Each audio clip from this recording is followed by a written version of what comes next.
Assalamu alaikum, shalom, shalom, hotep, alafia, peace. Family, we are back with a special episode. We are back with a special episode. Happy Sunday, happy Sunday. What is going on, family? We are back. Happy Sunday, happy Sunday. Man, we got a very, very special guest in the house tonight. Man, this man, he needs no introduction. This brother is doing the work all over the world. This brother is doing the work all over the world. And man, let me tell you, man, this episode right here is an educational episode for educational purposes only. All right? This episode right here, please make sure that you have your pens and papers ready. Please make sure that you have your pens and papers ready. All right, so this episode is not for the weak-minded. If you want to learn something, definitely tap in. Also, family, make sure that you share this live. Share this live with at least 5 people who you think will benefit and learn something from this live. We are in an informational age. Make sure that they tap in. Share this live, family. Make sure that you share this, family. This interview will also be on my YouTube channel, DTR 360 Books. Peace and Africanism, Brother Johnny. What's good? What's going on? Nothing much, man. This day has been a very busy day. Yes, but sir. Glad to be here. We are here. Yes, sir, man. Just thank you for the opportunity again. And thank you for squeezing me in your busy schedule and everything. So this is a pleasure and this is an honor to just build with you and just learn from you as well. You already know, like, we go back since 2014. So yeah, man, I'm definitely delighted. So we got a lot to talk about. So let's get it in.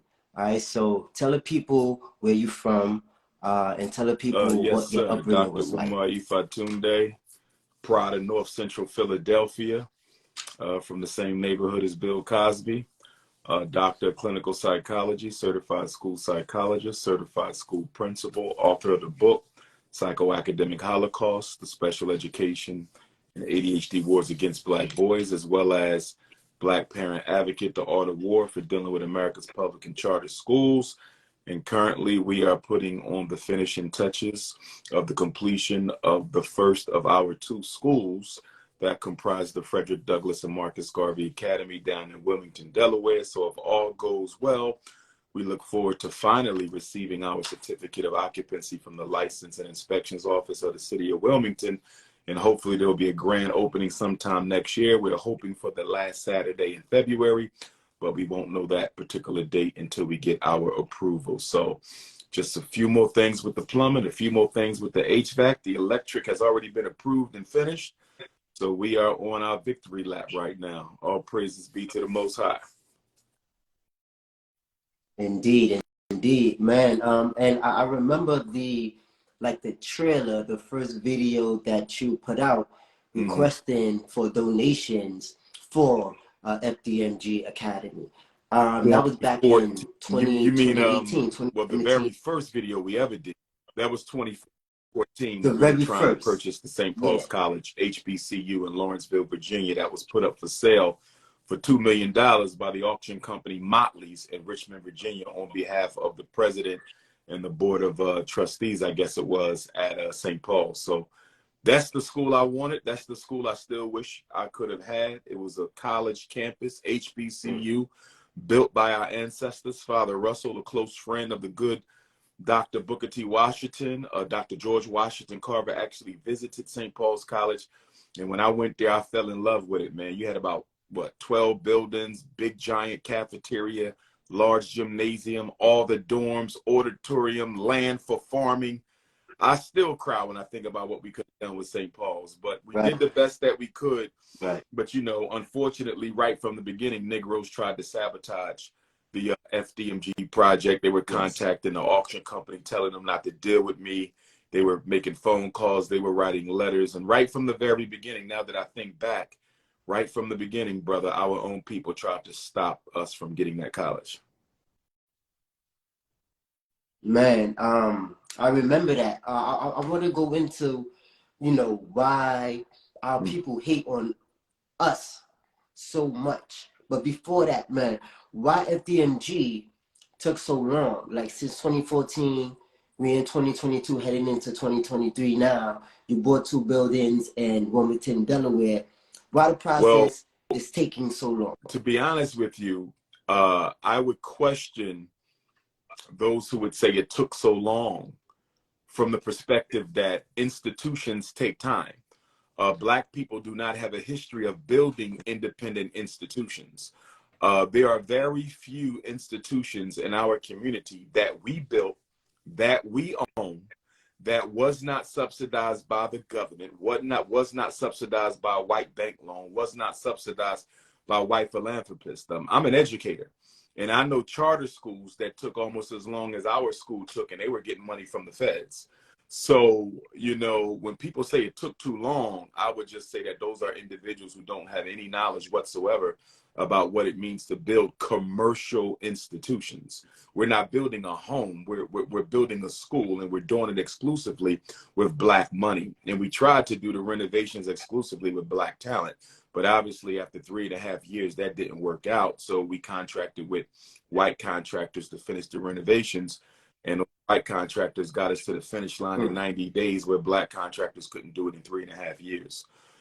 So to me, it didn't take long, because I know it takes time to build institutions. But the people who don't have any history of building institutions, to them it would take long because they're operating out of ignorance.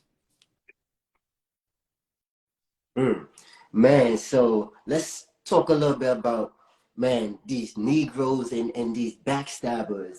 You just said that trying to get, Black African contractors, and they couldn't do the job.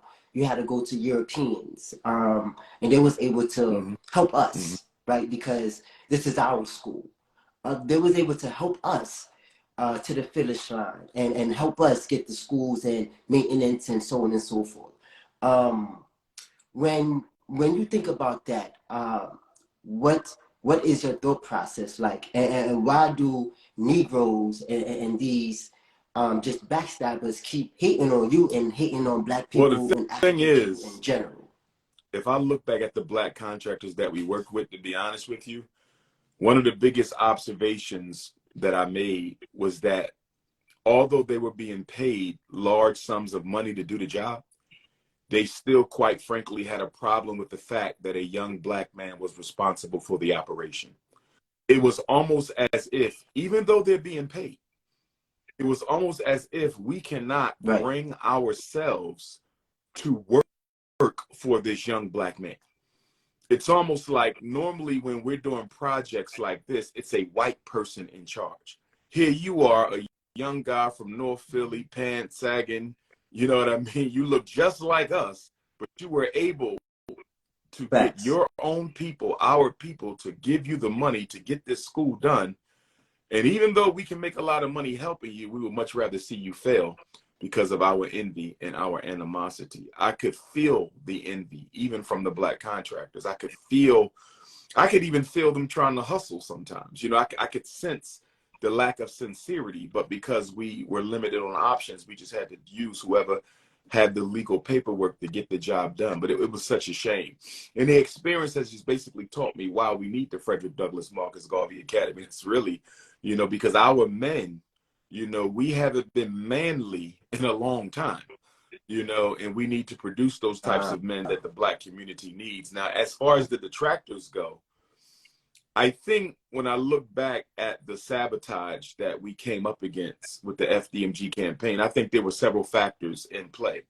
But before I mention those factors, I have to state emphatically, because sometimes it gets lost when we have conversations about the negativity, is the fact that most of our people support Dr. Umar in the FDMG campaign. If they didn't, nobody else in the conscious community pulls this off but me. I want to be clear about that. Nobody else in the conscious community pulls this off but me, because I am the most popular person in the conscious community. Nobody's even close. globally and domestically. I'm on a level all by myself. Nobody's anywhere near me.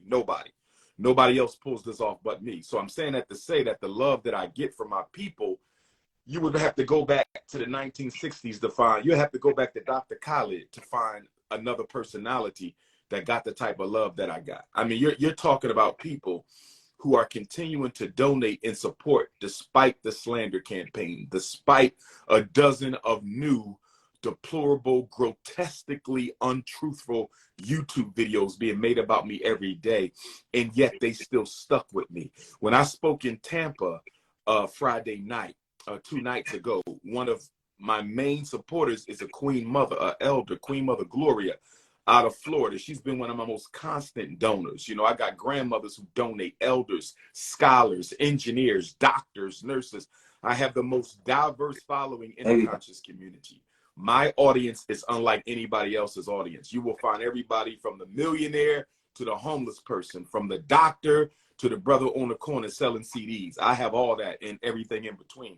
So I just want to big up all the people who got us to this point, because without them, we don't get here. The Frederick Douglass and Marcus Garvey Academy is the first school, possibly ever, with the only potential exception is the schools built by the Honorable Marcus Garvey.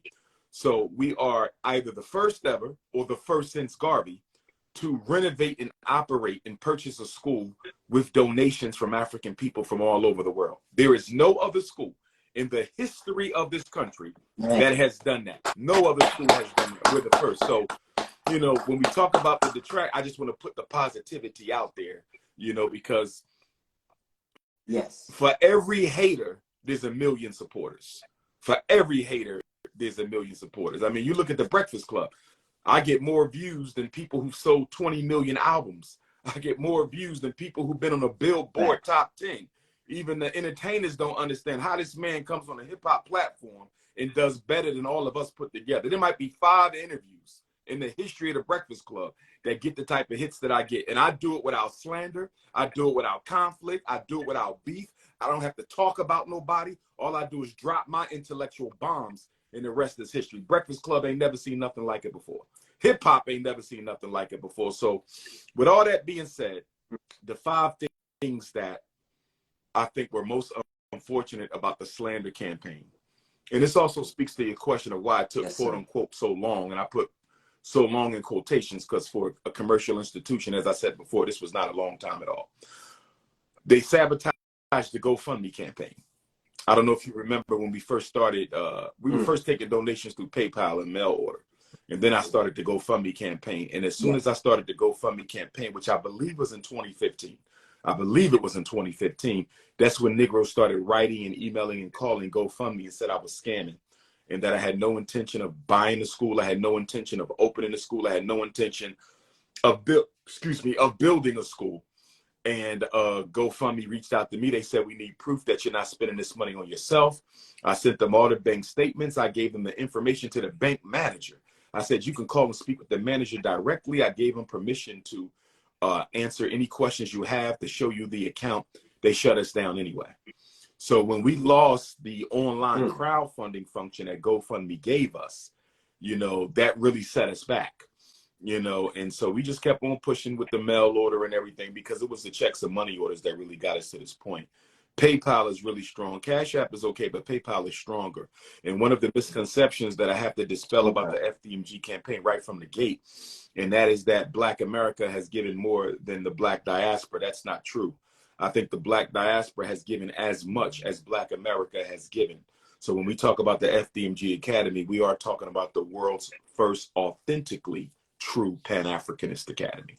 So the sabotage of the GoFundMe was a major setback.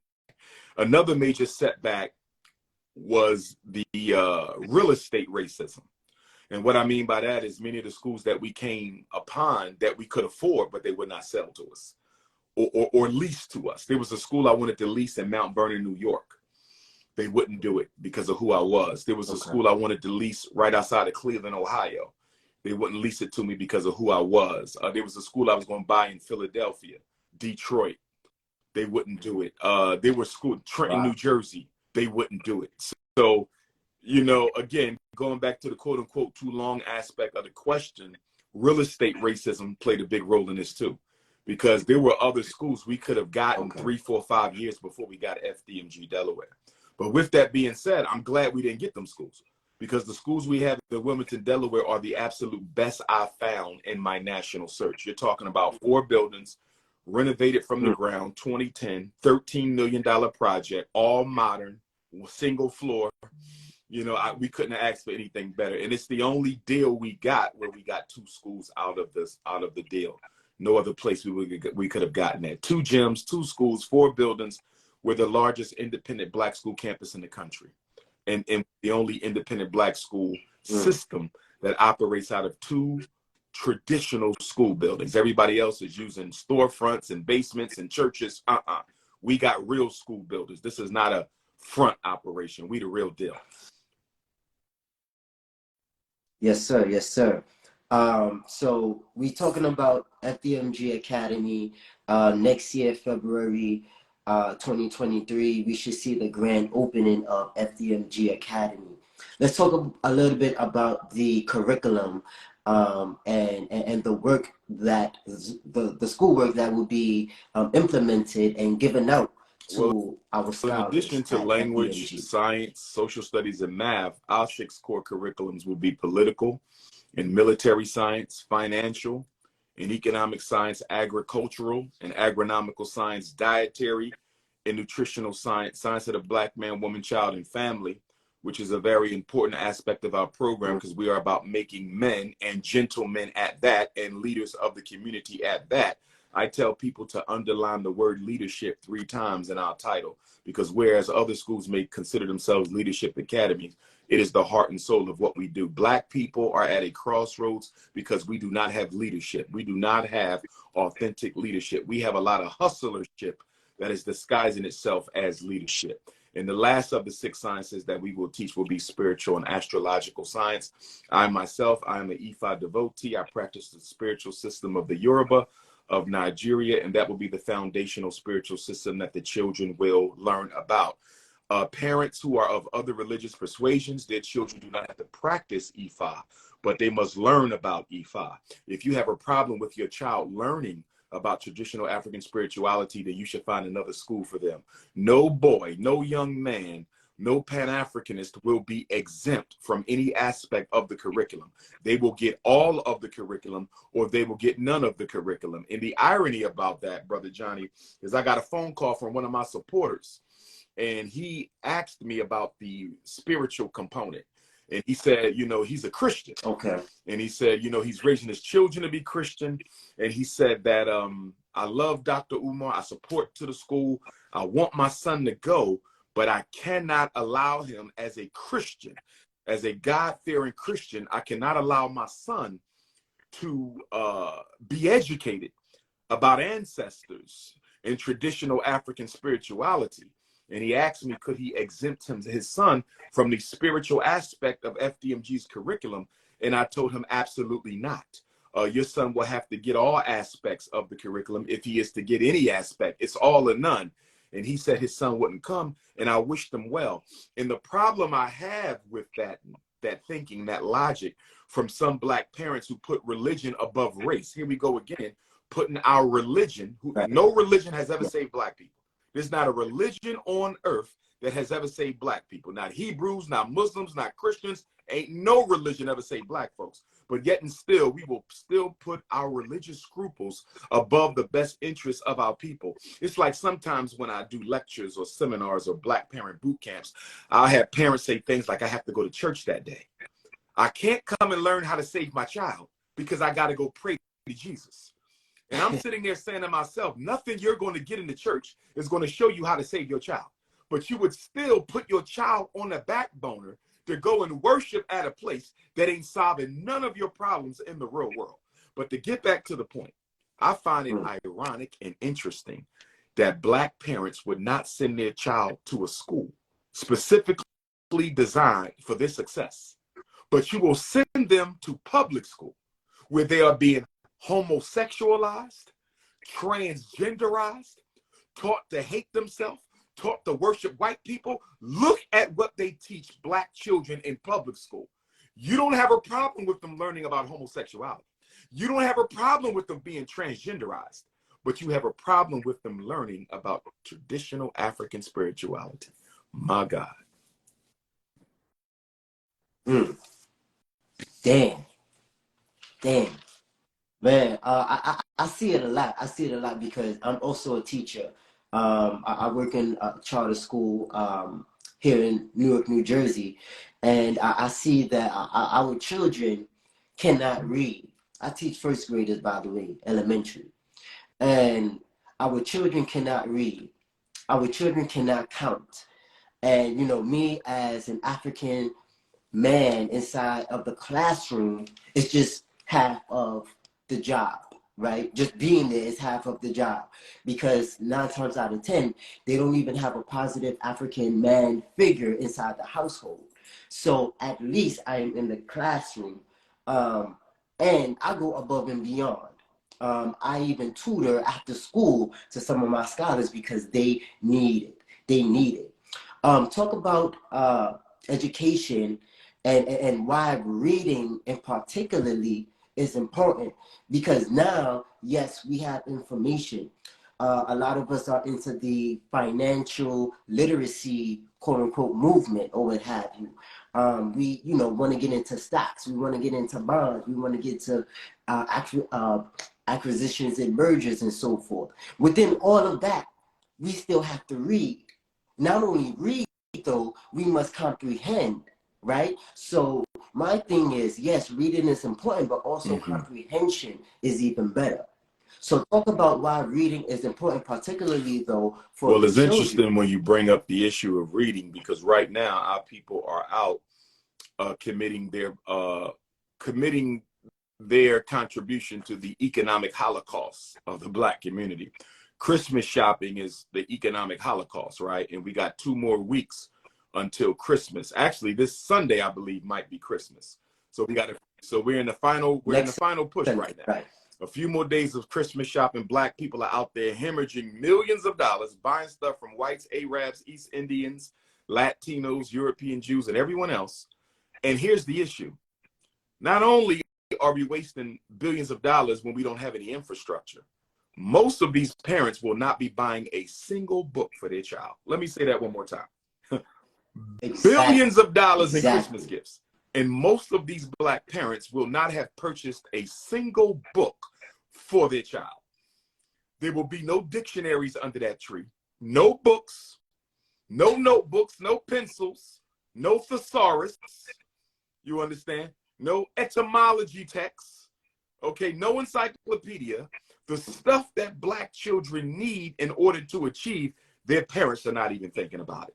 And that's why I always say that if a Black child has a teacher who cares and a parent who don't, he might still make it. If you got a parent who cares and a teacher who don't, he might still make it. If the parent and teacher care, he will make it. But if the parent don't care and the teacher could care less, that Black child is going to fail. There would be no failing in school if there was not failure in the home.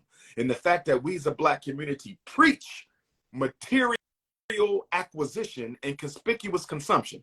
This is the central crisis of crime and violence in the Black community. We are an extremely materialistic people. And at the same time, we are a people that do not promote academic success. So what is the result of a community that preaches and teaches you got to have a Mercedes to be somebody who should be respected? You got to have a big house in the white suburb for you to be somebody to be considered a success. You got to have on Lucci and Gooey and Lucci and Air Jordan for you to be somebody. This is what we preach. It's all about what you wear. It's all about what you own. Now, here's the contradiction, Brother Johnny.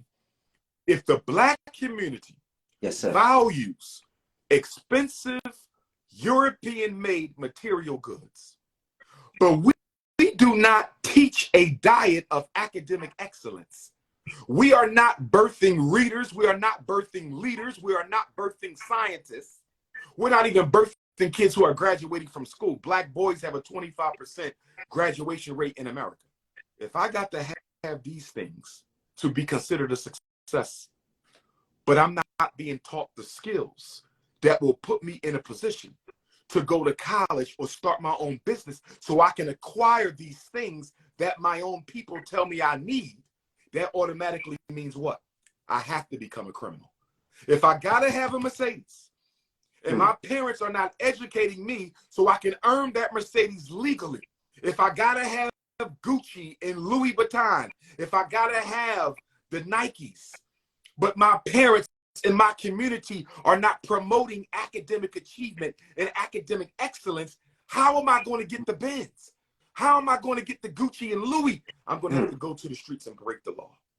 The point that I'm making, the contradiction between the need for expensive material goods without a foundation of academic excellence automatically means that our children have to become criminals in order to get the things that we say they need to have to be a success. So the Black community is supporting the school to prison pipeline. We support the mass incarceration of our young people because we preach you got to have money, make money, make money, money, but we are not supporting none of the behaviors that will put our children in a position to make that money legally.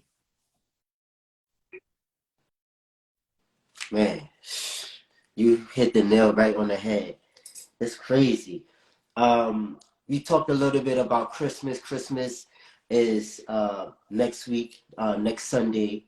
And then after that, we got Kwanzaa. Still, today, many people know about Christmas, but not about Kwanzaa. And if they do know about Kwanzaa, they don't celebrate it whatsoever. Talk a little bit about Kwanzaa. What is it, and why we should celebrate that over Christmas? Well, firstly, I don't take issue with people who choose not to celebrate at all. And the reason I don't take issue with people who choose not to celebrate at all is I think we are too interested as a people in superficial celebrations and superficial aspects of culture and consciousness without any substance being given. We celebrate too damn much, to be honest with you, Brother Johnny. We are always celebrating something.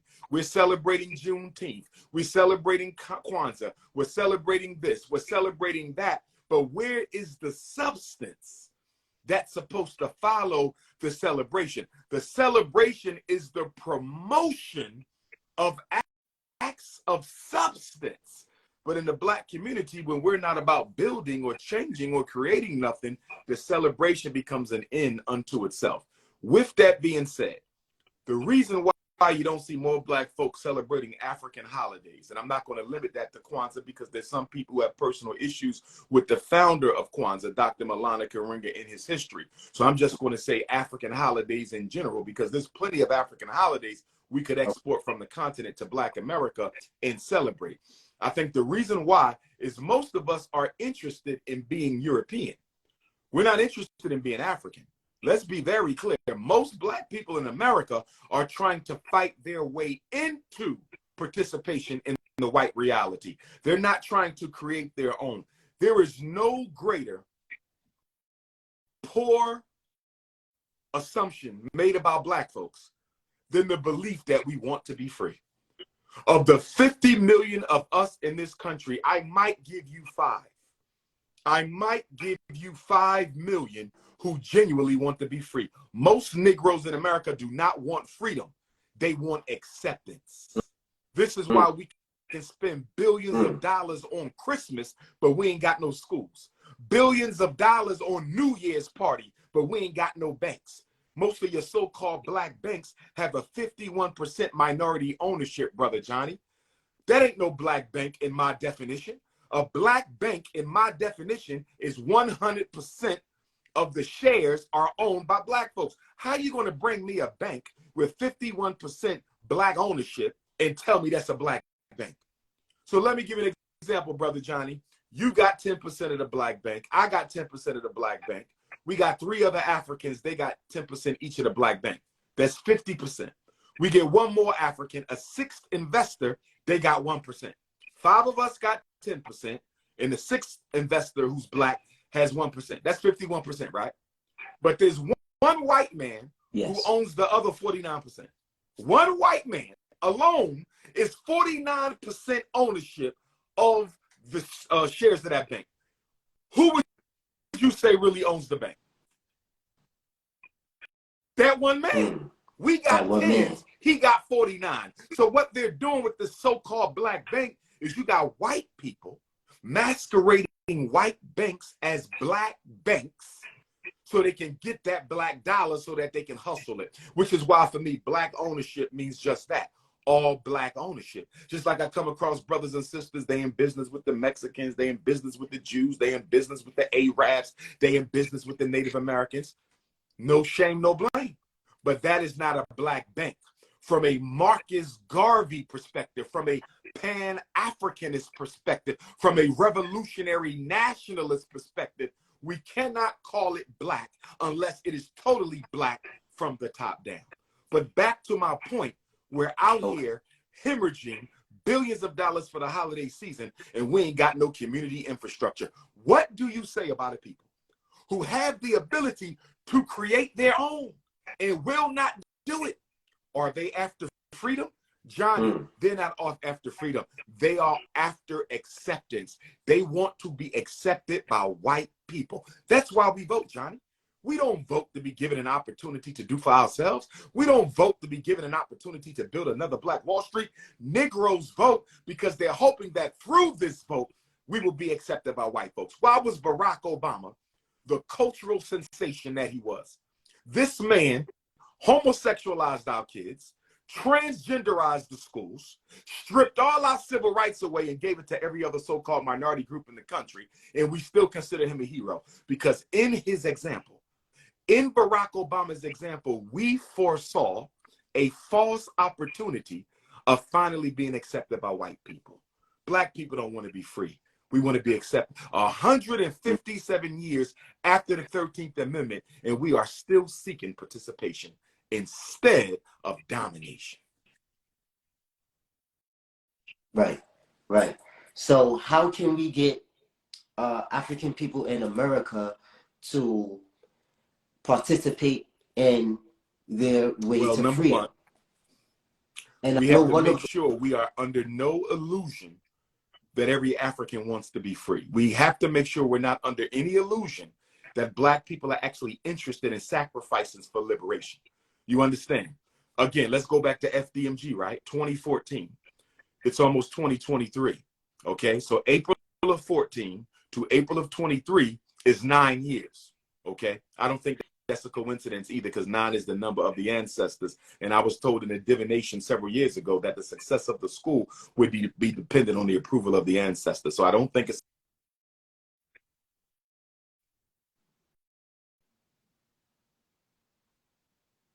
Brother, I think your sound went out. Brother Umar, I think your sound went out. Yeah, I think your sound went out, Brother Umar. Hello?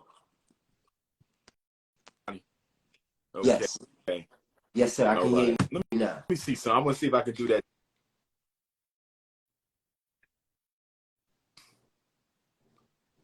Okay. All right. I had an ADHD moment there. But what I was saying was with the FDMG campaign, I had to sacrifice a whole lot. 9 years is not a long time for an institution, but it's a long time for a person to be committed to something, the fruits of which they have not seen yet. You follow me? That's just for one school, Johnny. How many of our people are willing to sacrifice twice that long or more for us to finally achieve some sort of independence in this country, right? To build a Black Wall Street, you understand? It's going to take a lot of sacrifice, financially, emotionally, time. A lot of our people are not interested in that, Brother Johnny. We love to party. Every other flyer in the Black community is a damn party. I'm sick of it. I'm walking down the street. Somebody's passing me a flyer. Hey, Doc, you need to pull up on this, pull up on that. Christmas party, New Year's party, this party. What the hell are we celebrating? Our extermination? Is that what this is? We're just going to dance our way to death? Because I'm seeing too much partying, too much celebrating when we need to be building, brother. We need to have a whole decade of nothing but infrastructure creation, institution building. And that's why I'm so disappointed in our black millionaires and billionaires, Brother Johnny, because as you heard me tell Charlemagne and DJ Envy, and I asked the question, name me a black billionaire who's building anything. Yeah. Couldn't name one. And they couldn't name not a single one of them Negroes. Can't name one that's built. They'll go and dedicate a basketball court and they done. That's it. I gave out some turkeys. That's it. We don't need no damn turkeys, and we don't need no basketball court, and we don't need no Nike sneakers. You understand? We need institutions and opportunities. Institutions and opportunities. Without institutions and opportunities, you don't change none of this. And that's why I'm humbly hoping, with our example of FDMG, Brother Johnny, that others can be inspired by what has transpired. I'm hoping that people can look and see what I had to go through and what all my donors from around the world had to go through to give birth to this institution, the first of its kind in the history of this country, because it's not easy work. And guess what? I'm not tired either. As soon as we get FDMG, the Garvey School up and running, we go right across the street, and now we got to do it all over again for the Frederick Douglass High School. And I think that one is going to be much quicker because people are going to see the fruits of our work with the elementary school. And then once we get that done, FDMG Detroit, FDMG Brooklyn, FDMG Yonkers, FDMG Harlem, FDMG Milwaukee, Texas, FDMG Jamaica and London and Paris, FDMG Australia, everywhere, brother. My contribution to the Pan-African struggle, amongst other things, is to be the first superintendent of a truly independent and global Pan-African school district. So if Brother Johnny decides to move to Ghana, it's a FDMG Ghana waiting for you. You decide to move to Nigeria, it's a FDMG Nigeria. You decide you got to come back to the States, it's a FDMG Brooklyn waiting for you. That's my contribution. Man. So as you stated, a lot of Africans, black people in America don't want freedom. And I think one of the downsides to that is we don't have any unity, and we don't see any unity amongst one another. And instead of the unity, they want us to talk alike, be alike, dress alike, right? Uniformity. So, and Africans all over the world was never, they never did anything alike. That's why they had tribes. So discuss the difference between unity and uniformity. First of all, there's a difference. What I love about Pan-Africanism is we are the only political philosophy that black people have whose goal is complete unification and solidarity across the race. Nobody else has that as a goal. And our religious organizations, much respect to all of them, they can't have that as a goal because not everybody's going to be a Muslim. Not everybody's going to be a Christian. Not everybody's going to be a Hebrew. So total unification of African people, by whatever name you choose to call us, because I don't like to get hung up on names, can't be a goal of a religious nationalist organization because you are only willing to tolerate people who worship God through your spiritual narrative. So the religious groups are automatically disqualified when you talk about complete solidarity amongst the race because they're pushing religious doctrine, and religious doctrine is divisive. It's not a unifying force. If we want to be honest, religious doctrine is divisive. It is not a unifying force. Now, getting back to Pan-Africanism and the total solidarity of African people globally, Brother Johnny, we embrace diversity. Diversity of philosophy, diversity of religion, diversity of spirituality. The reason the most honorable Marcus Garvey was the most successful black leader in modern history and the greatest human organizer of all time is because he did not try to force religion on people. Garvey said this movement is for all Africans. If they want to worship Jesus, we got churches for that. They want to worship Muhammad, we got churches for that. But we are not going to pollute this political movement with religious ideology. And that's why Garvey built 13 million. No cell phone, no internet, no social media, no helicopters yet, no airplanes yet. That's why Garvey was so successful, because he focused on the needs of the people, not religious philosophy. Getting away from that for a minute, religion. I appreciate the fact that we all see things slightly different. This is why we have to have principles of solidarity, Brother Johnny, not uniformity. In other words, you can walk into a garden and you got different fruit, different colored trees, different sizes of leaves, different shapes of branches, right? Above ground, it's diverse. But when you go below ground, it's all the same. All the roots look exactly alike. That's how we should operate as African people. We are rooted in the same principles. We are rooted in one God. We are rooted in independence. We are rooted in culture, but we may express ourselves completely different. I'm happy that my Nawapian brothers might see things a little different. I'm happy my Nation of Islam sisters might see things a little different. I'm happy my Hebrew brothers got a different approach. The Black socialists got a different approach. The gods and earths got a different approach. That's not an issue for me. You know why? Diversity should always be honored and welcomed, because only through diversity can you make sure the final result, the final project is going to be a success. Because with diversity, everybody has offered an assessment of the solution from their unique perspective. So if everybody is given an assessment, Brother Johnny, that means you got 360 degrees of critique and analysis. How can 360 degrees of critique and analysis be a weakness? It's never a weakness. The problem, Johnny, is the reason why so many of us in the Black community fear diversity is because our egos are so shallow. Our egos are so weak. Our egos are so insecure that to be questioned by somebody would shatter our ego and our weak sense of self. And this is one of the reasons why 99.9% of all Black organizations in modern history have been dictatorships. You know why they have to be dictatorships, Johnny? Because I can't afford for nobody to question me. My self-esteem, my self-worth, my self-concept is so brittle, so tender, so weak that if anybody dares questions my approach to Black liberation, I'm going to deem them an enemy just because they have a different perspective. Man.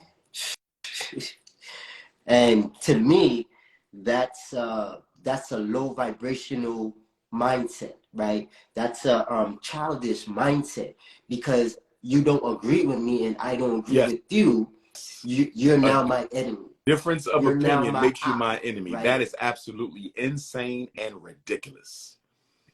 Listen, when I evaluate a child, let's say I'm having a problem determining whether or not I'm going to give this child a diagnosis, right?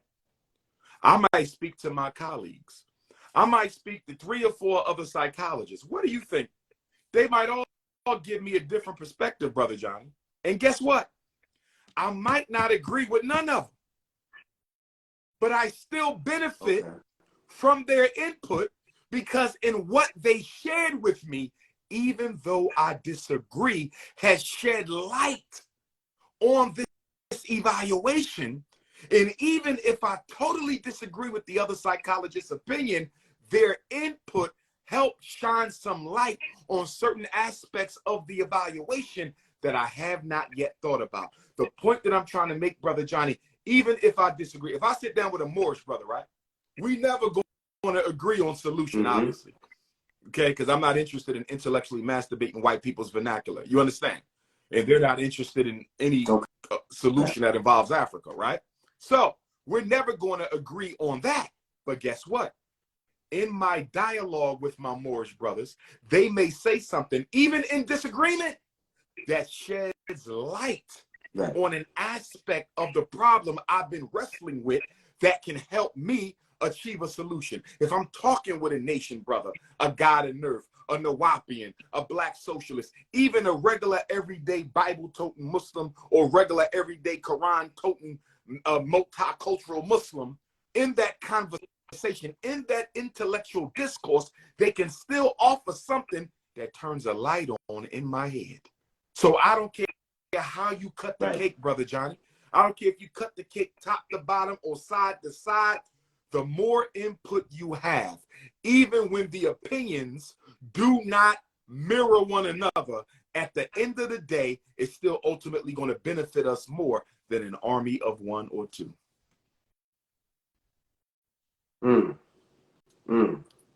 Man, so let's talk about the Black family structure for a minute, right? And I know that many fathers are not in our households.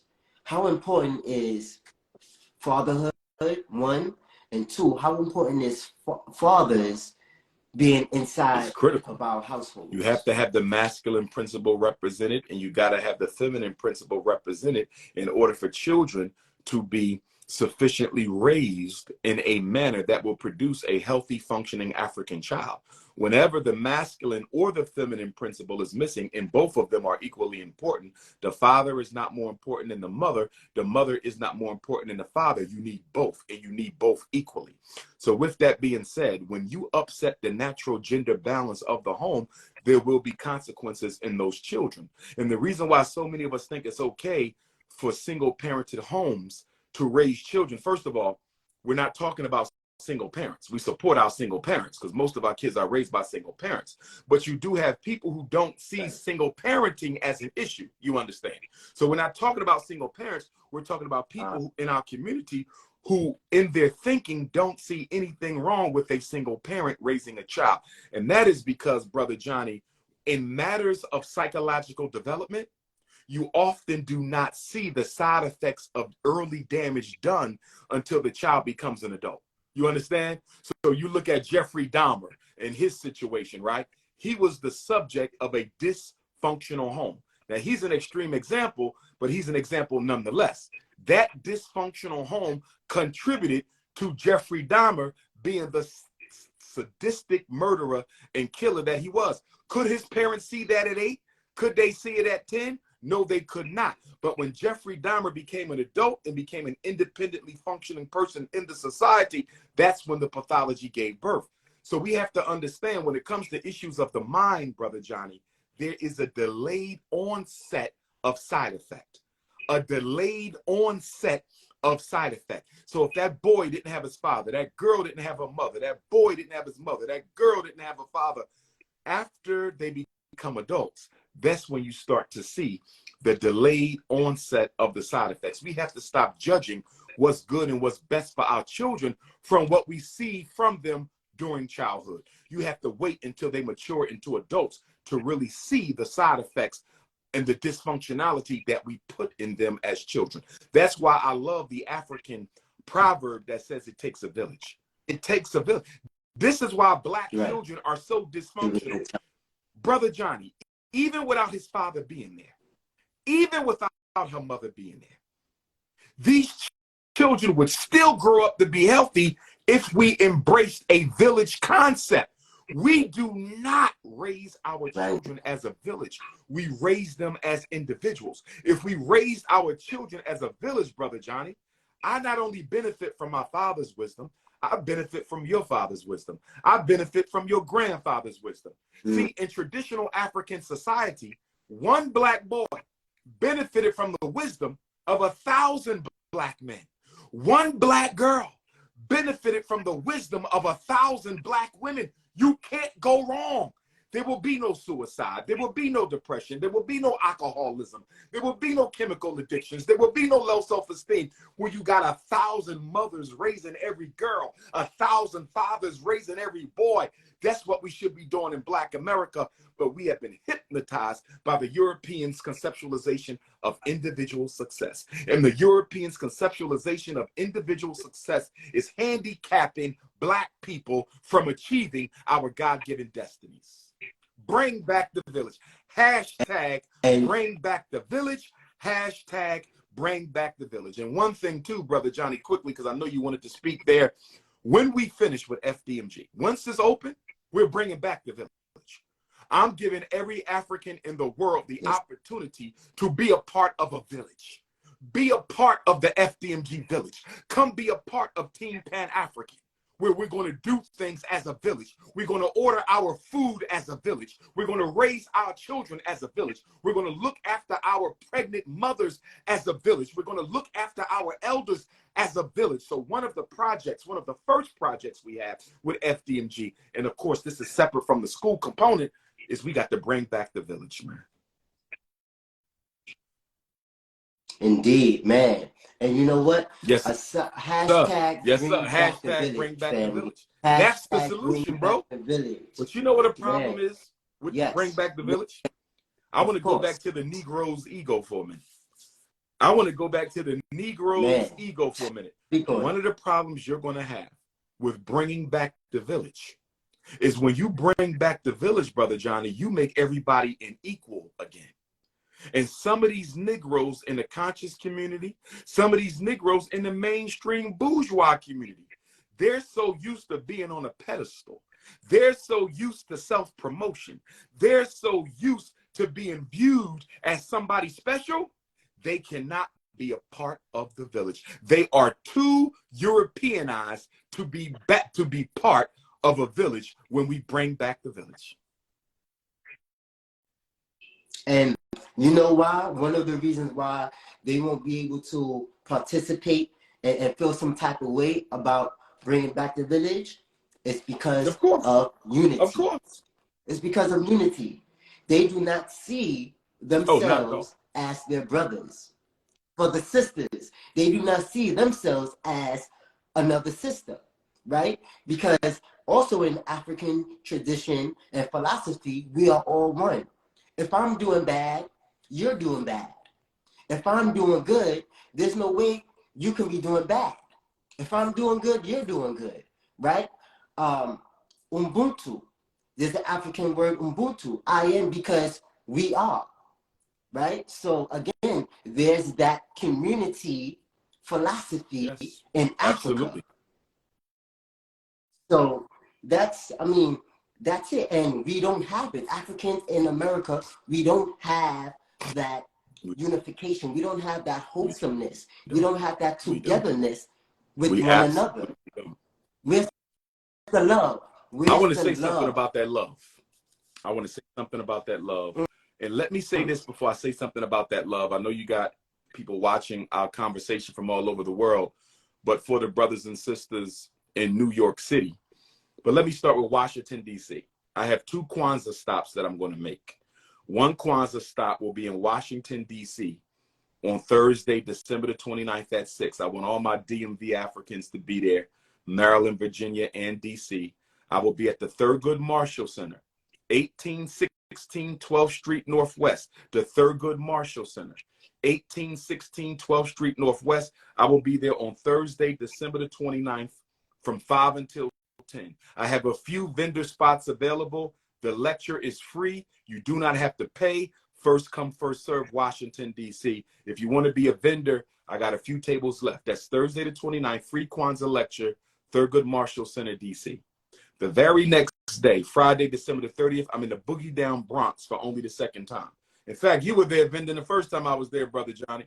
So I'll be in the Bronx, yes, sir, for the second time. 2018. And that's Friday, December the 30th from 4 until 10. And that's at St. Helena's Church in the Bronx, 1315 Olmsted Avenue. St. Helena's Church in the Bronx, 1315 Homestead Avenue. And that's Friday, December the 30th, 4 till 8. That's a $10 donation. Now, I'm in the Bronx on December 30th, Kwanzaa Friday. But then, Brother Johnny, I come right back to Brooklyn for Dr. Khalid Abdul Muhammad's 22nd annual Earth Day celebration hosted by Queen Mother Yah Ashantiwa. That will be on Thursday, January the 12th. Yes, Thursday, January the 12th in Brooklyn at the Magnolia Tree, 677 Lafayette Avenue in Brooklyn. The Magnolia Tree, 677 Lafayette Avenue in Brooklyn on Thursday, January the 12th from 5 until 9 o'clock. If anybody needs the flyer for DC, Bronx, or Brooklyn, if anybody needs the flyer for DC, Bronx, or Brooklyn, please text my cell, 215-989-9858, 215-989-9858. For those of you asking about working at the school, send your resume, FDMG resumes at Gmail, FDMG resumes at Gmail. You must include a photo of yourself and a cover letter telling me who you are, why you want to work at the school, and don't forget to donate to the FDMG Academy. We still need more funds to finish this up, although we almost to the finish line. Hit your Cash App, $FDMG School. Hit your Cash App, $FDMG School. Hit your PayPal, FDMG Academy. Hit your PayPal, FDMG Academy. And if you want to mail your donation in, go to drumarjohnson.com. The mailing address is right there, or text my cell, 215-989-9858. Here's the issue with love and revolution, Brother Johnny. Love and revolution. Yes, sir. You notice when white people piss us off, we have no trouble tearing shit apart. We have no trouble with a riot. We have no trouble with a rebellion. And guess what? I don't have a problem with the riot. I don't have a problem with the rebellion, because that's how you get the power structure's attention. You follow me? So I'm not criticizing the riot or rebellion. They are necessary stages in a revolution. The point that I'm making, Brother Johnny, is why is it so easy for black people to engage in riot and so easy for black people to engage in revolution, but we do not engage in reconstruction? The reason we can tear down, but we seldom build up, is you only need anger to tear down. You need love to build up. Why is Dr. Umar the only one in the conscious community building a relevant, independent institution? Because I love our children. I love our people. And my love is at a sufficient enough level, Brother Johnny, that love motivates me to stick with the goal, stick with the mission, stick with the task until we achieve victory. You got to not only love your people, but you got to love them enough to stick to the mission. Look at Nat Turner. Nat Turner loved our people enough to die for them. Fred Hampton, Malcolm, Martin, Medgar, they loved our people enough. George and Jonathan Jackson, they loved our people enough to die for them. Let's go back to the Deion Sanders situation. And I don't want to hamper, you know, and I'm not going to throw my brother under the bus. I'm not canceling Deion Sanders. I'm just disappointed in him because I saw the potential of what he could have done. Deion loved our people. He loved those players, Johnny, but he didn't love them more than the $5 million a year that Colorado was given. Do you understand what I'm saying? Can't nobody tell me Deion didn't love his players. He just didn't love them enough. He didn't love them more than the $5 million. And see, that's why, Brother Johnny, we get so many sellouts and traitors in the black community. Because somebody will say, I love my people. I'm here to fight for my people. I'm here to build for my people. And that might be true, Brother Johnny, but guess what? When that white man comes and offers them a job, offers them some money, offers them a political position, you see that? Offers them a way to get out of jail, offers them a way to stay out of jail. They love their people, but they didn't love their people more than that package, that bag that the white man was giving him. See, love is not an all or nothing thing, Brother Johnny. There's levels of love. You understand me? Not all parents love their children the same. Not all activists love black people the same. Some people love you enough to die for you. When Malcolm was in Ghana with Queen Mother Maya Angelou, Queen Mother Maya Angelou asked Malcolm to stay. She said, don't go back to New York, Malcolm. Stay here, and you can build the Organization of Afro-American Unity right here from Ghana. We can raise the money to send for Betty and the girls. Stay here, Malcolm. Work from Africa. After all, you're a Pan-Africanist. When Frederick Douglass was in London, Brother Johnny, the white folks over there who raised money to buy his freedom from his slave master, the man who owned my family, they said, Frederick, don't go back. It's too dangerous for you to go back fighting this anti-slavery cause. They're going to kill you. But both Frederick Douglass in both Malcolm X, at 2 different times in history, out of the country, safe from harm, people willing to send for their wives and children to come be with them in Africa and Europe, respectively, and they both said no. My people need me. And if I got to die serving my people, said Malcolm, said Frederick Douglass, then that's just the way it's going to have to be. And they came back. Unfortunately, Malcolm was murdered. Frederick Douglass lived to be an old man, but they would not protect their own life at the cost of their people's freedom. And we can compare that on a lower level, Brother Johnny, to Deion Sanders and Jackson. And so when you look at how Frederick Douglass and Malcolm X was willing to die for the people, Deion Sanders couldn't even take a pay cut for the people. Man. And we have a lot of those, though. We have a lot of those brothers like Deion in the hood, right? We have a lot of those brothers like Deion and the so-called conscious community. And this is why many of us, as an African Black race, still can't progress, still can't advance, still can't move forward towards freedom, because once we see a little, 5 yards here, 10 yards there, a brother like Deion Sanders pushes back, and we go back 10, 20, 30 yards back. And now we have to start all over. So that is very unfortunate. But that type of decision-making and situation happens all the time. So I'm not surprised, but like you, brother, I'm very disappointed. Very disappointed. Let's go back to relationships real quick. Gender roles, right? In order for the African man and African woman to successfully manage and produce a successful household, there must be some sort of gender roles. Do you agree on that? I agree. And why? But my only clarity that I would add is I think it's perfectly okay if the man and the woman, the husband and the wife, the king and the queen, the emperor and the empress decide amongst themselves what those roles will be in their particular house. So for example, Brother Johnny, in your house, of course, your wife might be the primary cook. Of course. You understand? In my house, I might be the primary cook. In your house, you might be the one doing the laundry. In my house, my wife might be doing the laundry. The point that I'm making is I think gender roles are important. That's a part of our culture.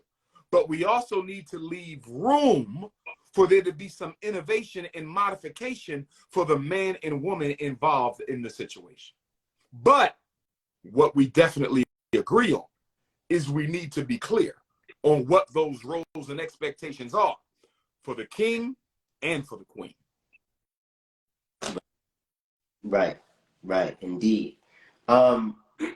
So I've heard you say recently that Kanye West is a multiculturalist.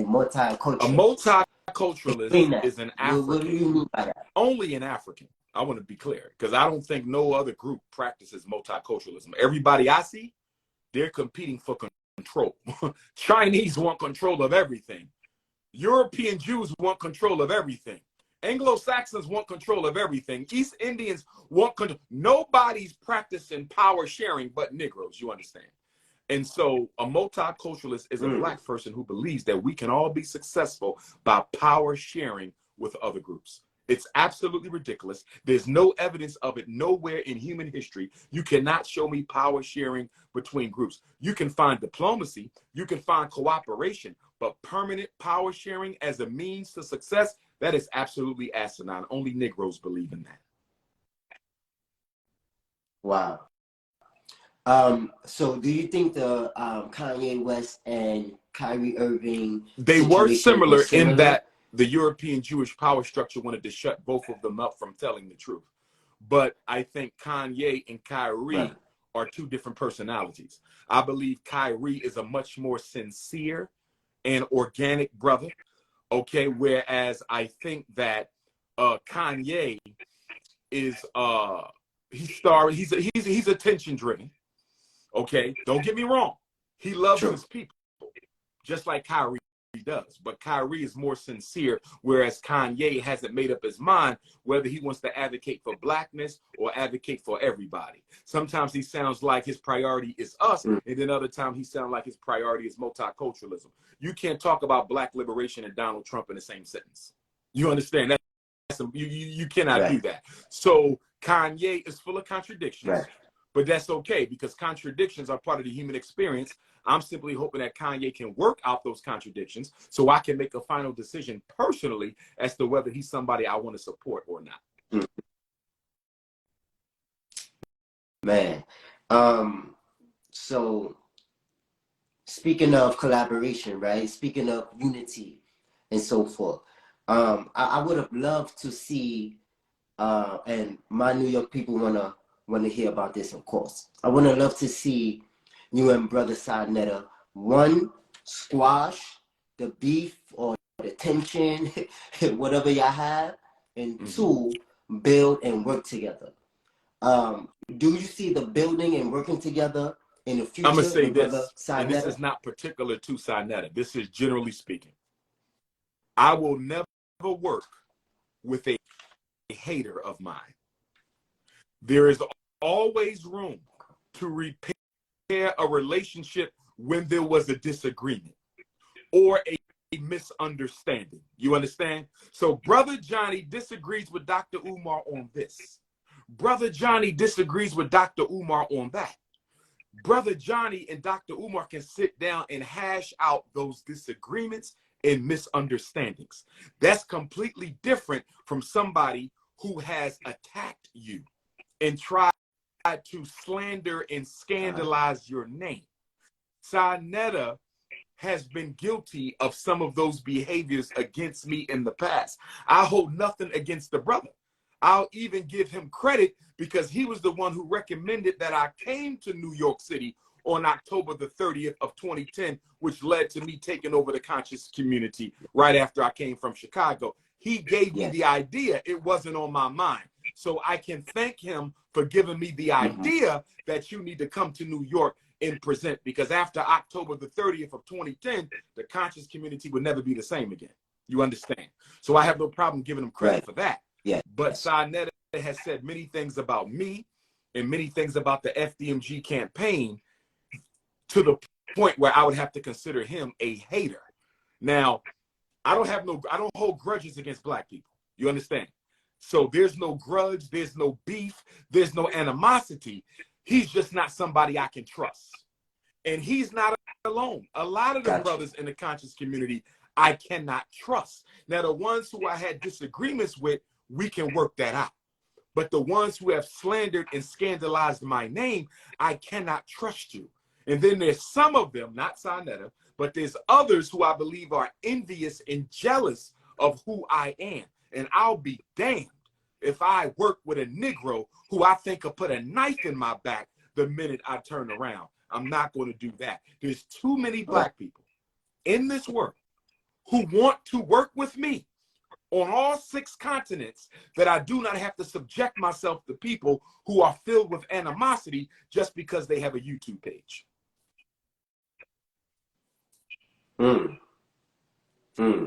Now, I see you use the words black and African interchangeably. The late, great Dr. Khalid Abdul Muhammad said that blackness is color, consciousness, creativity, and a connection to the divine creator. I have no problem with the word black. In ancient circles, even Asaru, one of the supreme manifestations of divine consciousness in Kemet, he was known as Lord of the perfect black. Blackness itself was seen as divine. In fact, in certain African cultures, Brother Johnny, the word for God is an intensified word for black. So if we're going to talk about divinity in African deification, then blackness has a place in that. Because for our people, at least in ancient times, blackness was a sign of glory. Every prophet was kissed of the sun. You can't find a religious personality in antiquity whose skin was not blue, black, purple. So blackness has a divinity about it. Even when you meditate, you go into blackness. Every child is born from the blackness of their mother's womb. The whole universe is created from the blackness and the carbon that God has. So if all great things come from the color black, how can the color black itself not be divine? When you go to court, the judge wears a black robe. When you graduate from college, you put on a black robe.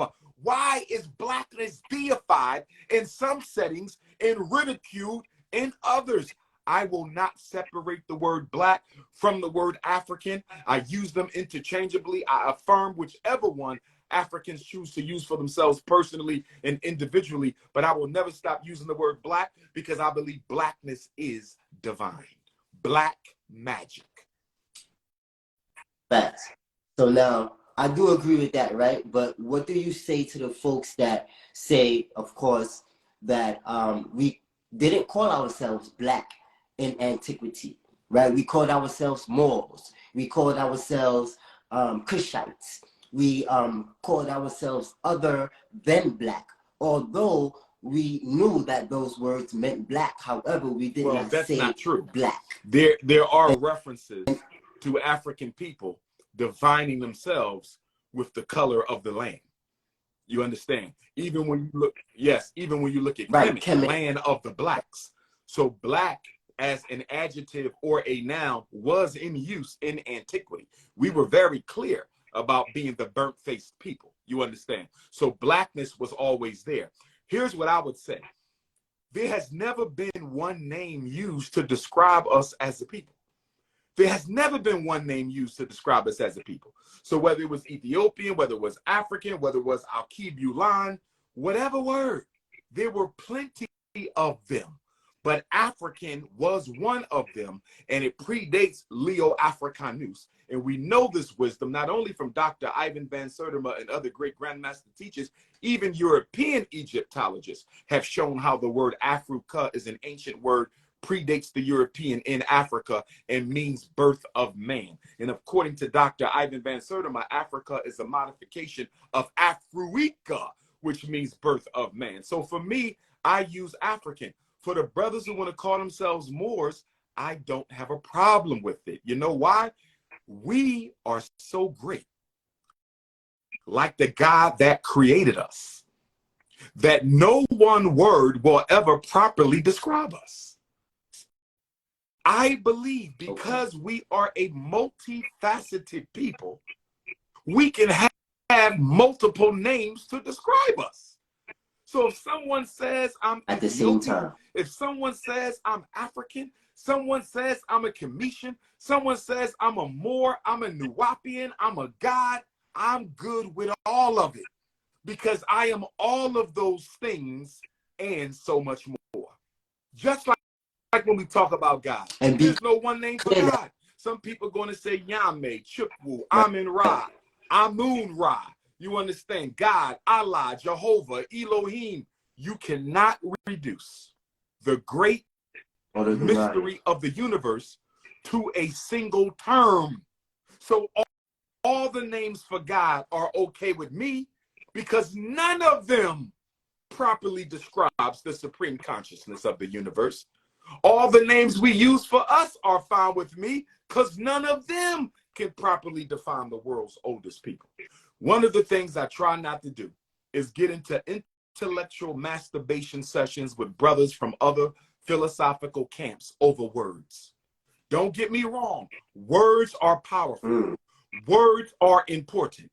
But if there's anybody who thinks that using the right word is somehow going to trigger liberation or emancipation for African people, that person need to be put in a mental health hospital overnight. We are not going to name ourselves out of oppression. And I think too many Africans actually believe that if we come up with the right name, our problems will disappear. You don't suffer because of what you call yourself. You suffer for what you don't do for yourself.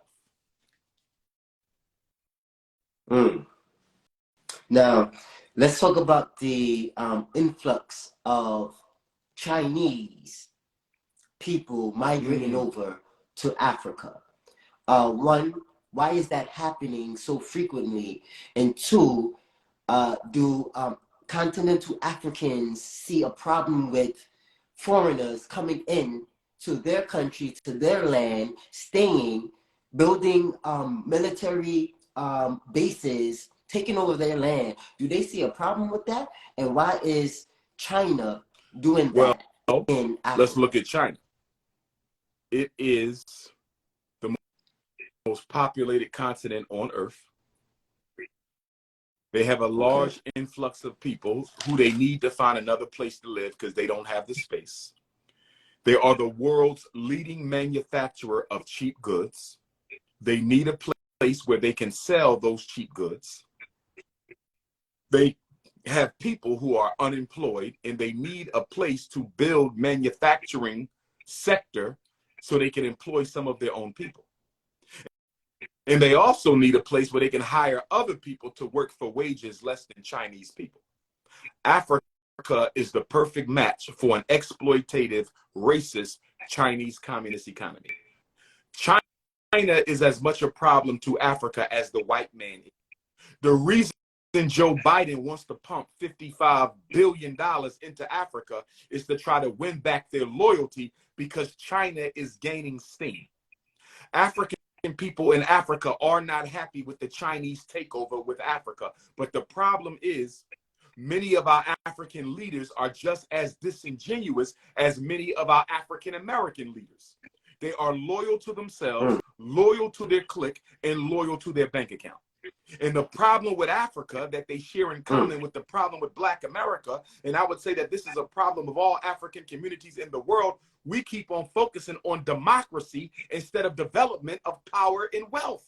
Democracy ain't saving Africa. Voting ain't changing nothing in Africa. Voting ain't changing nothing in Black America. Voting ain't changing nothing in Europe for our people, Canada, the Caribbean, Central South America, Australia, or the South Pacific. The white man has brainwashed the Black man into thinking voting is your best option for change. No, it's not. The best option for change is revolution. And short of a revolution, the best option for change is collective work and responsibility. We could do far more by ourselves if we would use our money, our manpower, and our mind power to transform our reality, instead of waiting every 2, 4, and 6 years to vote politically disingenuous and disloyal Black people into elected office. And that goes for Africa and Black America. Man.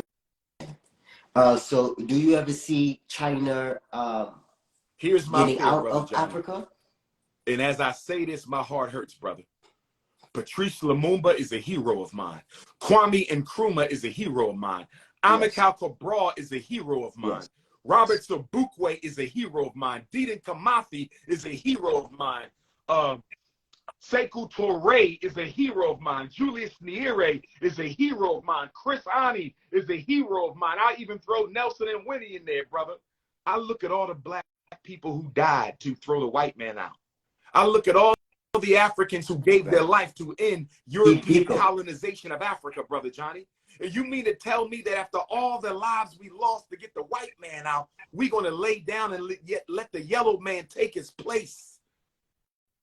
I'm saying all that to say this, brother Johnny. There's going to have to be another African revolution to throw the yellow man out, just like we threw the white man out. It's going to be another revolution to throw the yellow man out, just like we threw the white man out. And I'm going to go a step further than that. And I want everybody to hear me, because I am totally convinced at this. African people will have to take their natural God-given places back in this world on the throne of glory and global leadership. We were meant to be the top. We were not meant to be the tail. We were meant to be the head. We were not meant to be the bottom. We must go back to our throne in Africa and around the world. And in order to do that, there will be a World War III of African people versus everybody else. It will be bloody, Johnny. It will be bad. It will be traumatizing. It will be like hell. But the only way we go back to being the kings and queens, mothers and fathers and leaders of this planet, we're going to have to take it back through blood. And we're not going to have no allies when we do this. The Chinese don't want to see the African rise. The Jew don't want to see the African rise. The Anglo-Saxon, the Arab, the East Indian, the Latino, nobody wants to see black people in a position of glory. But I'm here to tell you, as sure as my ancestors are in this room as we talk, there will be a war, a world war for African reclamation of global leadership, and it will be us versus everybody. Every African in the world will rise up together at one time to take this planet back. It's the only thing that will save it, Brother Johnny. And I'm not coming from an energy of imperialism. I'm not coming from an energy of conquest. I am simply saying humbly to the non-Africans watching this stream, we are the only race that has proven itself able to treat all other people like people. I'm going to say it again. We are the only race who has ever proven to have the ability to treat all other people like people. We are the only humanitarians on this earth. And in order for freedom, justice, and equality to reign on this planet, black people have to take back control. There's no way around it. And the reason this does not qualify as colonization is because the last time I checked, Brother Johnny, we were the first people in North America coming from Africa. We were the first people in Australia, the South Pacific, the first people in Europe, the first people in Asia, the first people in the Caribbean. So every continent, every landmass, the entire body of the earth was owned by Africans first, and other people came and took it. So this is not colonization. This is not conquering non-African people. This is taking back what God gave us control of. All over the world. All over the world. All over the world. We are the original people. We are the mothers and fathers of civilization. And as you said, brother, it's time that we take back our rightful place. And unfortunately, we'll have to do that through bloodshed. Listen, unfortunately, I don't even want to see it, Johnny. I don't even want to see it. But if it comes on my watch, as the prophet Nat Turner said when he was interviewed on November the 1st by Thomas Gray in that jail cell in Southampton County, Virginia, Nat Turner said the Spirit appeared and spoke to me saying that such is your luck. Such you are called to do. And whether it comes rough or smooth, you shall surely bear it. Jesus didn't want to go through what he went through. You understand me? Malcolm and Martin and Mega and Lumumba, they didn't want that walk for themselves. But if this is what my God has put on my lap to do, who am I to refuse a God-given mission? Man, and I know we have to wind down. I don't want to keep we good for about 15 more. But family, all right, brother, family, make sure that you see the full interview on YouTube. Click the link in the bio, subscribe to our YouTube channel, DTR 360 Books. This interview also will be on all audio podcast outlets, iHeartRadio, Spotify, Google Podcasts, and so much more. So make sure that you support. Make sure that you support the good brother, Dr. Umar. Hit the Cash App. Hit the Cash App. Make sure that you hit the PayPal. Hit the PayPal. Hit the PayPal. All right, make sure that you donate, make sure that you support. If this is your first time learning about Dr. Umar, make sure that you support and make sure that you be a loyal supporter, and you be a generous donator. All right, so definitely, and also follow the good brother as well. He's doing some great things for And many, many, also many too, Brother years. All Johnny, I right. wanted to let Um, your viewers from Ghana know that I was yeah. invited by Chance the Rapper to speak at the University of Ghana East Legon campus, Legon East Legon, on January the 3rd. So if all goes well, I'll be bringing in the new year in Ghana. And I want all my West African family to know that I should be. The ticket hasn't been purchased yet, but I believe it will be. I'm looking forward to being at the University of Ghana East Legon campus on January the 3rd to speak to the people. I also wanted brothers and sisters to know that I will be in Baltimore the first day of Black History Month, February 1st. Washington, D.C. again, February the 5th. I'll be there the 29th for Kwanzaa, but I'll be back on the 5th. And I'll be in Las Vegas on February the 18th. Shout out to Las Vegas. I'll be in Calumet City, Illinois on March the 22nd. Terre Haute, Indiana, March the 23rd. Pittsburgh, Pennsylvania, April the 8th. St. Louis, Missouri, April the 29th. The island of Martinique, May 19th. And I'll be back in the island of Aruba on May the 28th. And I do want brothers and sisters to know that I do have the on-demand video platform. If they want to subscribe, $9.99 a month, and that's www.drumar.tv, www.drumar.tv. Please subscribe. All my new content will be going up there. Any parents having issues with their children, feel free to reach out to me and schedule a consultation. 215-989-9858. And brother, someone Yes, wants my you to give the personal email email. again. I'm going to give you two emails. One is personal if you're trying to talk to me personally or personal business. One is for the resumes. I do not respond to the resume email unless it's about resumes. So if you want to send your resume in along with your photo and cover letter, that's fdmgresumes@gmail. FDMG resumes with an S, plural. FDMGresumes@gmail.com.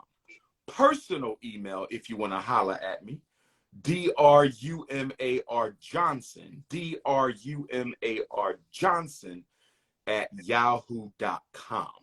So that's the personal. Anybody want to interview me on their podcast, lecture invitation, issues with your children, evaluation review, life coaching session, you could text message me or email me at drumarjohnson.com. You want to work at the school, volunteer at the school, resume, cover letter, and photo, fdmgresumes@gmail.com. Don't forget, February the 25th, the last Saturday in February, may be the community grand opening celebration at FDMG Academy. So mark your calendars. As we get closer, I will let you all know if that will actually manifest or not on that date.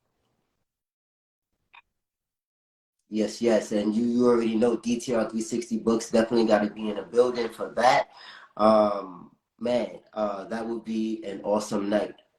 A night to remember, and Absolutely, brother. it will make history. Thank you to all the donors, History. my donors from Africa, my donors from Europe, my donors from Asia, my donors from Australia, the South Pacific, from Canada, my donors from Brazil and South America, my donors from Central America, my donors from the Caribbean, and of course, my donors from all over the United States, my Texas Dr. Umar supporters, my Michigan Dr. Umar supporters, my DMV Dr. Umar supporters, my California, my Portland, Oregon, my Seattle, Washington, my Des Moines, Iowa, my Kentucky supporters, my Atlanta, my Carolinas, my Florida, my Mississippis, my Alabamas, my Massachusetts, my Connecticut's, my Brooklyns, my Harlems, my Staten Islands, my Queens, my Bronxes, my Long Island Africans, even upstate, my Rochester, my Syracuse, my Buffalo. Shout out to everybody across the world who've been riding with me Oh, Don't my forget Canada about Africans, Canada. Don't forget Toronto, about Canada. Montreal. I ain't seen y'all in about 8 Right. years. I got to get back to Canada. But thank you for everybody who's been riding with us. Facts. Facts. Facts. Brother Umar, don't you do you think that we will ever get reparations? For sure. But I do not want them at this time. Two main reasons. Right now, right. Two main reasons. One. Reparations is a war, Brother Johnny. That's a war. You don't go to war unless you are organized. We have people who have self-selected and self-appointed themselves as the spokespersons for reparations. All due respect to all of them. But you're going to war without the people behind you. We have not organized ourselves. We have not had a serious community town hall system of conversations about reparations. You don't take a fight this serious to your enemy without your people being organized, prepared, and behind you. That's number one. The second reason I don't want it now, Johnny, we are the most irresponsible generation of African people produced on this continent. There is no other generation of African people more irresponsible, more self-hating, more multicultural and white-loving than the black man and woman of America right now. If anybody disagrees, can somebody please tell me what the hell have we done as a people from the year 2000 to the year 2023? 1/5 of the 21st century is over. 1/5 of the 21st century is over, and we have done nothing. Built no institutions, solved no problems, fought no racist systems. We have done nothing. But yet on top of that, as we spend our money on Christmas, Brother John, we're begging the government to give us restitution for our ancestors' unpaid labor, as if we're going to be responsible with that. When you were not responsible with your PPP loans, you were not responsible with your tax return money, you're not responsible with your paycheck. We haven't been responsible as a people with any of the money we've got. And when I say responsible, I'm talking about the community, not your personal bills, the community.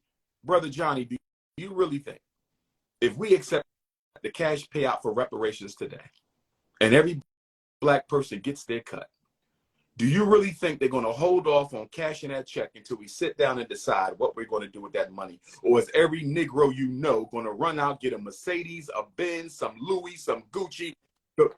Brother Johnny. And give it right back. They're going to give it Brother right back Johnny, that money will be recycled back to the white power structure faster than you can blink your eyes. Here's what I'm saying right now. On one condition do we get reparations in this generation. On one condition. If we build the infrastructure necessary to trap the black dollar inside of the black community. If we build the institutions that our people need to survive, and if we build the businesses necessary in order to trap the black dollar inside the community, then we can get reparations, because we can guarantee cyclical reciprocity of that reparations. But to give black people reparations without the institutions to trap that money into our community, do you know what that means, Johnny? It goes around one time, and then it goes to the Jews. It goes around one time, then it goes to the Arabs. It goes around one time, and then it goes to the Anglo-Saxons. It goes around one time, it goes to the East Indians. It goes around one time, it goes to the Latinos. Hell no, our ancestors deserve more than that. Reparations is for a whole race of people. And if we want to talk about continental reparations, it's for every American African who has ever lived here, Brother Johnny. I ain't heard nobody talk about what we want to do to pay honor to our ancestors with their money. I ain't heard nobody talk about putting some money to the side for future generations of unborn Africans. Or are we that selfish that we expect to spend the entire restitution package of our ancestors and our descendants in our lifetime? That money ain't for us. That money is for the whole race. And on top of that, Brother John, what are we going to do about all these brothers with their snow bunnies? What are we going to do about all these sisters with their snow puppies? Do you really think I'm going to co-sign a reparations package that allows Negroes with non-black women to receive a part of my ancestors' restitution when all you're going to do is take that money and give it to a white woman, a Chinese woman, a Mexican, a Latino, a Native American, a East Indian? Are we crazy? Are we crazy? All these black people dating out the race, and you're going to take our ancestors' restitution and give it to non-Africans? Are we crazy? And on top of that, Brother Johnny, another reason why a cash payout is a trap. You ready for this? You got unpaid taxes, it's coming out off the top. You got unpaid child support, it's coming out off the top. You got unpaid bank loans, it's coming out off the top. Brother Johnny, if we go with a cash payment, I can promise you 1,000,001 strategies that the white power structure is going to come up with to siphon off as much of your individual reparations payment as they possibly can, brother. Cash is a trap. We should be going for wealth and control of resources. Yes, I agree wholeheartedly. I agree. So I know that you was principal. You was principal at a couple of different schools. Name one takeaway of being a principal of a school. Well, let me tell you why I decided to become a principal. I was vice principal at a charter school in Philadelphia. They came and found me and brought me. I had just came back from Africa the first time, 2005. And I'm working with these children. And I had an epiphany. And the epiphany says, you wanted to be a psychologist your whole life, and you don't have to stop. But if you really want to impact black children, you have to be responsible for their education. What I saw as assistant principal, Brother Johnny, that I was able to save and influence black children on a daily basis, every day. Wow. As opposed to working with 40 clients a week. So for me, I said, if you really care about black children, you can still be a therapist by night, but you need to be a principal by day. And a white lady came up to me one time in my principal program. She was one of the professors. She said, I cannot wait to see the school you are going to build, because that will be a very special place. A white woman told me that. And I'm the only student in my principal program that she came over and said that to. So I'm just happy, because most of those who went through the principal program with me, Brother Johnny, they are successful principals and they do a great job. I love and support all of them, but they're in the system. I will be the only person from my cohort that actually used my principal certificate to build an independent black school, as opposed to simply going to work for the white power structure and not really be able to impact and transform lives of children the way that I would want to. Don't get me wrong. Wherever our children are, we need to be there. So I commend them for being there. I want to be clear. But I just wish that the black middle class and the black upper class and more black educated people would have a more unapologetic, self-deterministic approach to life, Brother Johnny. In other words, I'm disappointed at the black doctors who won't open hospitals for us. I'm disappointed at the black principals who won't open up independent schools for us. You understand what I'm saying? That's my thing. Why are we not creating independent black institutions with the knowledge and education that we have? It's absolutely insane. Because we don't want freedom, as you said that before. Are provided by we don't want freedom. So now, would you become FDMG Academy's first principal, or you'll have someone else? I will be the first principal before I graduate to superintendent. After we have multiple schools. Now, remember, the concept of principal originally, Brother Johnny, meant principal teacher. So in the beginning, in the history of American education, the principal was the principal teacher. So the principal was always a teacher themselves. You understand me? So I would probably describe myself as they did in those days, as a principal teacher, because I'm going to be the history and political science teacher. And the reason I am Okay. going to teach, Brother Johnny, is Black people are sending their children to my school so they can be impacted by my energy, my spirit. If all I'm going to do is supervise education, Brother Johnny, and not teach at all, they don't get their money's worth. I need those young men to say, Dr. Umar was my teacher. You understand me, Brother John? I don't not only know Dr. Umar, he's my history teacher. So I am going to be the principal as well as a teacher. And then when we have multiple schools, I will graduate to superintendent, and then we will elect another principal. Love that. Love that. So we have a new segment called Get to Know You, right? I'm going to ask a few questions. So what's your favorite historically movement? Garvey, yeah, UNIA ACL, the most successful, the only mass movement of Black people post-slavery that wasn't attached to a religion. Okay. And what's your favorite thing to eat? I'm going to give you two answers. For snacks, I love anything cherry. Cherry yogurt, cherry ice cream, black cherry soda, black cherry fruit, right? So cherry, I'm a cherry guy. Cherry vanilla ice cream. I'm cherries. I'm cherry all in. Okay. On food side, I love seafood. I love fish. I love soul food. You feel me? So I'll mess with them oxtails. I'll mess with those beef ribs. I don't eat them often, but I eat them, and I love soul food sides. Mac and cheese, the beans, the greens with the turkey juice, the turkey butts. That's all me. I love soul food side. You could give me a big pan of mac and cheese, and I'll eat that the whole week. You know what I'm saying? So I'm big on soul food, and I'm big on seafood. And I love all types of African food, too. Ethiopian restaurant, Ghanaian restaurant, Nigerian restaurant, Trinidadian food, you know, Caribbean food. I'm big on African ethnic foods, as well as seafood and soul food. Right. I do not eat pork. Do you eat pork? No ribs, pork. bacon? Got you. Favorite places to visit and why? I don't have a favorite place, because everywhere I go, I'm well received by our people.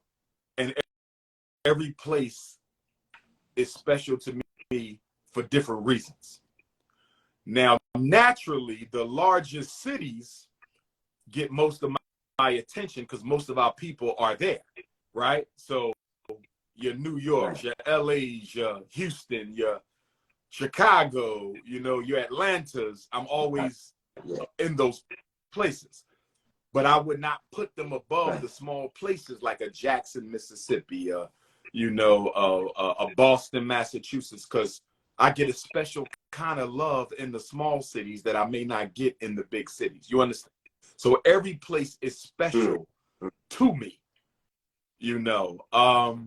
Yeah, they all special. I couldn't choose one over the other. Love that. Name two of your favorite ancestors. Frederick Douglass and Marcus Garvey.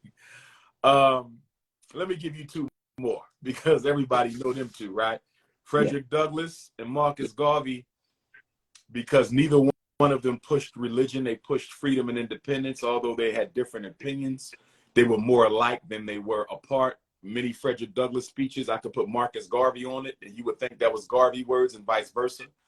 I think they were two of the most remarkable Black men and the greatest leaders in the centuries in which they lived. If I step away from that, I'm going to go with two women. I'm going to go with Fannie Lou Hamer and Ida B. Wells. And I'm going to go with Ida B. Wells because Ida B. Wells is one of the most unapologetically African Black women I've ever learned about in my life.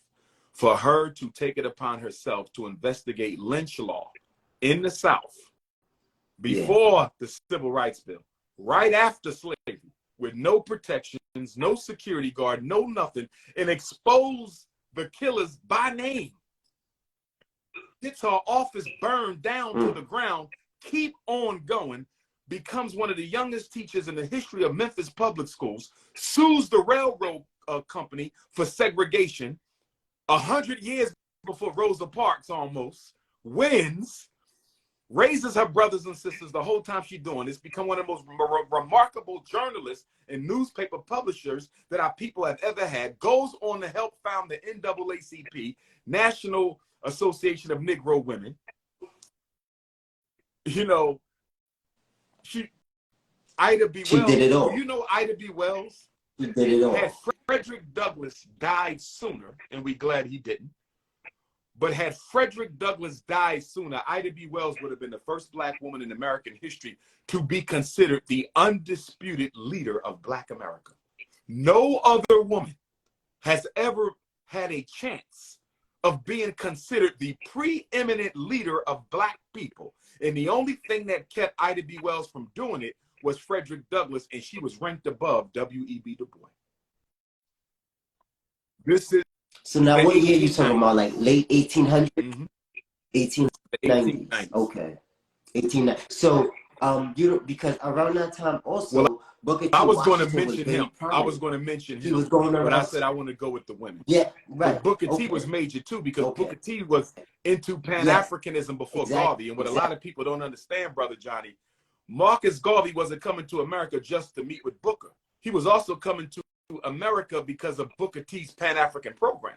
Remember, before Marcus Garvey had the International Conferences of the African People of the World in New York City, Booker T. Washington had the International Conference of the Negro at Tuskegee. He was bringing Africans to Tuskegee and teaching them how to build institutions and sending them back to Africa. He sent Tuskegee graduates to Africa. Booker T was supposed to present at the first Pan-African Conference of 1900, but he couldn't go. But although he couldn't go, he still helped promote and advertise for the Pan-African Conference. One of the most ignored and underrated aspects of Booker T. Washington's history is Booker T. the Pan-Africanist, and I recommend all African people read this book. This was written by a sister in New York City, and it's called Booker T. Washington in Africa, the Making of a Pan-Africanist. Booker T. Washington and Africa, the Making of a Pan-Africanist, written by Tyreen Wright. This sister is still alive. The book just was published, and I want to commend Sister Tyreen Wright. I hope she sees this, because this book on Booker T, the Pan-Africanist, I would argue may be the most significant contribution to Pan-African scholarship and literature in the past 50 years right here. Everybody should read this book. Wow. It shows you how Garvey was attracted to Booker T for more than Tuskegee. It was the Pan-Africanism of Booker T that Marcus Garvey was also influenced by. Man. And unfortunately, Garvey didn't get to meet with Booker T. Washington. The second in control, but the second in control, we found out later, R.R. Moulton was a paid undercover operative for U.S. military intelligence. They put him in that position to spy on Booker T because Booker T. Washington was using Tuskegee Institute as a hideout for revolutionary blacks. They would go to Tuskegee to hide out to avoid the Ku Klux Klan and so much. And so forth. The other queen mother would be Fannie Lou. Fannie Lou. And the reason, And the reason I emphasize with Fannie, and both Fannie Lou and Ida B are Mississippi women. Shout out to all the Mississippi queens out there. Shout out to all the Mississippi queens. Ida B. Wells was born in Holy Springs, Mississippi, and I believe Fannie Lou Hamer was born in Rouville, Mississippi. So both of them are Mississippi queens. A lot of strong Black women come out of Mississippi.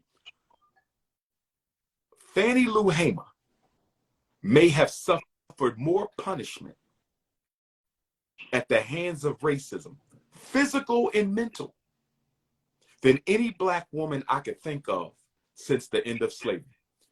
She was sterilized by white doctors against her will. She was beat down with a lead pipe inside of jail cell. She suffered all kinds of racism in her life and disrespect. She was regularly threatened. I think a house was shot up. She developed long-term irreversible medical complications due to the abuse, and she never gave up, Brother John.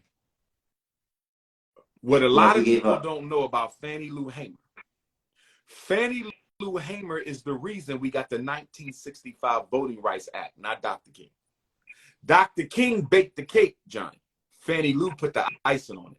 When Fannie Lou Hamer showed up to testify in D.C. about the racism against Black people in Mississippi who were trying to vote, Lyndon Baines Johnson went to an immediate presidential announcement. All the TVs cut off and went to the president. He didn't want people to hear what Fannie Lou was saying about the disenfranchisement and racism and violence against blacks in Mississippi. So what happened, Brother Johnny, was the TV stations recorded her anyway. They played her whole speech later that night. So it backfired on the president, brother, because the whole world heard what Fannie Lou Hamer had to say. And after she testified, Congress voted to pass the Voting Rights Act of 1965. We often talk about Dr. King and SCLC, but we better start talking about Fannie Lou Hamer. Because if it wasn't for Fannie Lou Hamer, there would have never been a 1965 Voting Rights Act. Voting Rights Act. And again, man, unfortunately, man, the information is out here, but we don't really know about Fannie Lou Hamer. We definitely don't know about Ida B. Wells. We don't really know about Booker T. Washington like that, as you just explained him. We don't really know about Marcus Garvey and his institutions and his movement, right? And so this is why education is so important. This is why reading and comprehension is so important, because if you don't know, you can't grow, and if you can't grow, you can't be your best, and if you can't be your best, and one of the things we're going to do, Brother John, right, at FDMG, my brother, FDMG is going to be a sanctuary for our ancestors, brother. I'm just going to keep it a buck. If you don't believe in venerating ancestors created by God to aid us on our path to fulfilling our destiny on this earth, you don't ever want to come to my school, brother, because we will celebrate every ancestor we possibly can on the day they came from heaven, or on the day they went back to heaven. There will be Fannie Lou Hamer Day, Ida B. Wells Day, Martin Delaney Day. You understand? Kwame Nkrumah, Medgar Evers Day, George Jackson Day, Jonathan Jackson Day, Emmett Till Day. Anybody who wants to learn about them ancestors, brother, they will be able to come to FDMG on that date. We're going to have a whole calendar, and we're going to teach about those ancestors. We're going to pour libation to those ancestors. We're going to try to get family members from those ancestors to come and talk about them as well. You know, so, brother, everything that we lack, and I know we won't be able to do it all, brother, but as much as I can, I'm going to try to make up for all the ground that we have lost these 55 years since Dr. King died. Once our school, not my school, but once our school is up and running. And that's why I'll call FDMG heaven on earth. Because as far as I'm concerned, we have a responsibility to make that school, all 4 buildings of that school, a heaven on earth for our people. Because God knows we have caught enough hell. Yes, it's about time, family. It's about time. FDMG will open its doors sooner than later. FDMG will open its doors sooner or later. FDMG grand opening February 2023, coming soon. Real quick, I love you seen the Will Smith movie Emancipation on Apple TV.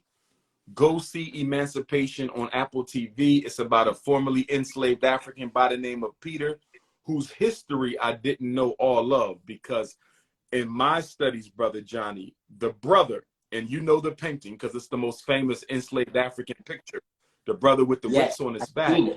I have heard at least 5 or 6 different ancestors who were alleged to have been the one in that picture. So I would like to speak with the producer of the movie just to find out how you concluded it was Peter. You follow what I'm saying? Because so many people have told me that this was this ancestor and it was this ancestor. So I would like to know how he concluded it was that ancestor. But all that withstanding, that movie was amazing. Will Smith should get an Oscar for it. He's not after the Chris Rock slap. But I'm going to tell you this. Any black man who forgot what it means to be a black man, any black woman who forgot what it means to be a black man, go watch Will Smith Emancipation. If that is not the definition of an unapologetically African alpha male, Brother Johnny, I don't know what is. Will Smith reminded us in that movie what it means to be a black man. And if it was Peter, Peter was from Haiti. And his parents were from Haiti, right? So they and let me tell you that was why powerful that was particularly powerful. you know, we have this tribal thing going on right now, right? Diaspora wars, right? Oh, American Africans versus Africans from other places. Of course, it's Pan-Africanist. We don't participate in none of that garbage. We are all one family. But the reason why this is important, Brother Johnny, what a lot of people don't know, when the Haitian Revolution kicked off on my birthday, August the 21st, 1791, a lot of white Frenchmen abandoned Haiti with their Africans, their enslaved Africans, and came to the French territories of America, Louisiana, and other places. Many of those Africans from Haiti participated in the Civil War.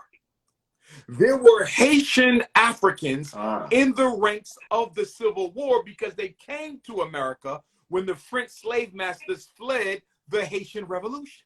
You see? So when African Americans say that Africans from other places are somehow different or they didn't contribute to who we are here and now, it's totally incorrect. We have been with each other the entire journey from Africa. Man, brother, again, big bro, I appreciate you. I love you. I love everything that you do. Man, since 2014 to infinity, man, I will always be loyal. I will always be a donor. I will always, you know, be appreciative of the work that you do. Many sacrifices that you had to make, both seen and unseen. Man, may the Most High just continue to guide, protect, and elevate your work, brother. Appreciate that. Thanks to New York City for rocking with me. Thanks to New York City for giving birth to me, along with Chicago. Shout out to all my Chicago Africans. And the irony, Brother Johnny, about September 18th, my Chicago interview of 2010, and October 30th, my Harlem lecture of 2010, both of those were significant anniversaries for our people. September 18th is the anniversary of Booker T. Washington's Atlanta Cotton Exposition speech that catapulted him into national fame. So my Chicago debut was Booker T's anniversary. And October 30th is the day Nat Turner was captured after evading the slave trackers following his revolution. And that was the day I was discovered. You see that? So it's just interesting how two significant dates for two great ancestors happen to become my anniversary for when I made inroads into the national and global Pan-African movement, brother. And it's just been a great 12 years. And I just thank God that I've been able to make the transition from lecturer to institution builder, because our people need institutions. Yeah. That's the key. That's the key. Man, man, I have so much other questions to ask. And let me say this, there will be a part two. Before I forget, I'm talking to Black men and Black women. This is somewhat separate from FDMG, but related, Brother Johnny. Once the school is ready, I'm going to reactivate Team Pan-African. I'm going to reactivate the Bishop Turner political movement. I'm going to reactivate the National Independent Black Parent Association. And I'm going to reactivate the national movement to save Black males. I need secretaries. I need people who are responsible with email, with phone calls, with correspondence, with managing things, and with confidentiality, keeping their mouths shut. So if there's any Black women watching this tonight and you are a good secretary, you are not lazy, you are self-motivated, you are responsible, but most of all, you can keep our business to yourself. And the same thing for brothers. But the reason I don't express interest for the brothers being the secretary much, Johnny, because in my experience, brothers don't do good with secretarial work. You understand me? But if there's brothers out there who think they can do great with secretarial work, by all means, brother, please reach out to me by text message or email, but especially my sisters, because sisters do excellent secretarial work. And to give you an example of what I mean, Brother Johnny, I will be creating a secretary for every African country. This is part of the Pan-Africanist movement. I need a secretary for Ghana, a secretary for Nigeria. I need a secretary for Jamaica, a secretary for the Bahamas, a secretary for Canada. I need a secretary for the South Pacific, because I plan to reach out to every African nation to begin the serious work of building a Pan-African network between us and them. So I'm going to need a secretary for every African community. I'm going to need a secretary of labor, a secretary of communication, a secretary of transportation. I'm talking dead serious Black Wall Street African racial reconstruction. So if there's sisters out there who's serious, I only ask the sisters one thing. Don't get down with my movement because you're trying to be my wife. I want to be real serious about this. Because here's what I've noticed, Brother Johnny, not just with me, but period, consciousness. The brothers come because they want to become well-known. You feel me? They figure proximity to Dr. Umar is proximity to publicity. They want to use me to become well-known. So that's what brothers do. I want to get around Doc so I can be well-known. And once I'm well-known, I'm going to leave them and never help them with the mission. With sisters, I want to get around Doc to find a husband. That husband may not necessarily be Doc. It might be one of the men around Doc. But a lot of sisters come looking for love, not liberation. So sisters, if you're not coming to look for liberation, don't come looking at all. Politics over punani, revolution over romance, business before the bedroom, institutions before intimacy. I'm very serious about that. Politics over punani. Wow. So speaking of wives, real quick, do you ever see us? I'm going to have two queens. I've never been married at all. I've never been married. I've never lived with a woman. But most of that is due to my lifestyle as an activist. You're always moving and flying. And I mean, look what I've been doing the past 10 years. What woman wants to put up with that? I'm never home, right? But once the school opens, I'll be more stable. And I'm looking to have two queens. One of them, I'm pretty sure I think I have. The other one of the two, already. One of the two, I'm pretty sure I have her. The second one is the one I'm looking to fulfill. I'm working on it. So but I'm going to have two queens. Two queens. And that's all I need. I don't need more than that. Unless the ancestor, I need three, but two is fine with me. A queen of the Garvey building, a queen of the Douglas building. Oh, absolutely. So you're into I don't polygamy. Think we fix our situation without considering some form of limited polygyny, Brother Johnny, because you have too many women out here with kids they can't take care of. You have too many fathers, too many children without fathers. You have too many women sharing men. You have too many married men, you know, with women. Here's what our people need to understand. There's not enough of us to go around. And because there's not enough heterosexual Black men to go around for every Black woman to get one, some sisters are going to have to share. And for the sisters to have a community-oriented perspective, they would be more willing to consider polygyny because they're concerned about the best interests of the community. See, two things need to happen. Number one, Black women need to admit that there needs to be some sharing because there ain't enough men to go around. Right? They don't want to share. But they're sharing, though. They're sharing now. Okay? They're sharing already. So we're not talking about anything new. We're talking about organizing it so sisters are not being taken advantage of. That's the one thing. And the other thing that needs to happen, Black men, alpha males in particular, need to stop lying to women, telling them they're monogamous when they're not. That's another problem. The reason why so many sisters hanker after this one man, one woman European dream is because so many men are dishonest with our women. They tell them, you're the only one I want, you're the only one I need, and they got 3 or 4 other women on the side. So brothers got to stop lying, and sisters have to recognize the necessity of polygyny, Brother John. Nobody wants to share their husband. I don't want my daughters to share their husband, Brother Johnny. but I understand the situation that we are in. And if we want to save the community, there may need to be some polygyny considered for a certain amount of time until we get the community reorganized again. It doesn't have to last forever, and it doesn't have to be every woman, but it must be considered for some persons so we can get the situation together. See, Brother Johnny, when we have conversations about polygyny, middle-class Black women dominate the narrative. Think about all the conversations you've seen about polygyny. How many poor Black women were a part of those conversations?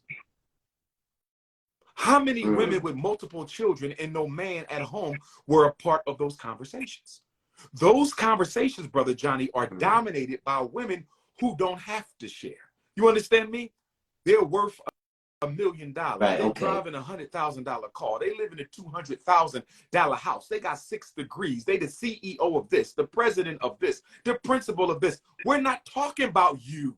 We're talking about the sister who might be missing a leg, missing an arm, have some sort of physical genetic disability. We talk about the sisters with 5 sons who cursing her out and don't listen to her and don't respect their mother. She would love to share a man if that's what's going to help her with those boys. We're talking about Black women who are in situations where they need a hand up, and a strong Black man is exactly what they're looking for. Too often, the polygyny conversation is dominated by well-to-do middle-class Black women. We never hear from the sisters, Brother Johnny, on the bottom. We never hear from the sisters in the projects and in the hood who would welcome a polygamous situation from a hard-working Black man who knows how to treat her and her sister wife and her children with respect. Yes, sir. Yes, sir. Man, well, on that note, man, family, I thank you for staying on for so long. I hope that you learned something, and I hope that you will apply the information and knowledge applicable to your daily life. All right, because applied knowledge is true power. Applied knowledge is true power. You must apply the knowledge, implement the knowledge, and execute the knowledge for it to be powerful. All right, Dr. Umar, big bro, again, man, I thank you for all that you do. Part 2 coming up soon. I would say I want to see you December 30th in the Bronx, but I called the sister and she said that the vending is sold out. Yeah, so hopefully next year for Black History Month in Baltimore, and for FDMG grand opening, yes, sir. I shall see you. All right, so family, you can see this whole full interview on YouTube. You can listen to it on your favorite audio outlets. I love you. I leave you as I greet you. Assalamu alaikum. Shalom, shalom. Hotep, Islam, Alafia. Peace.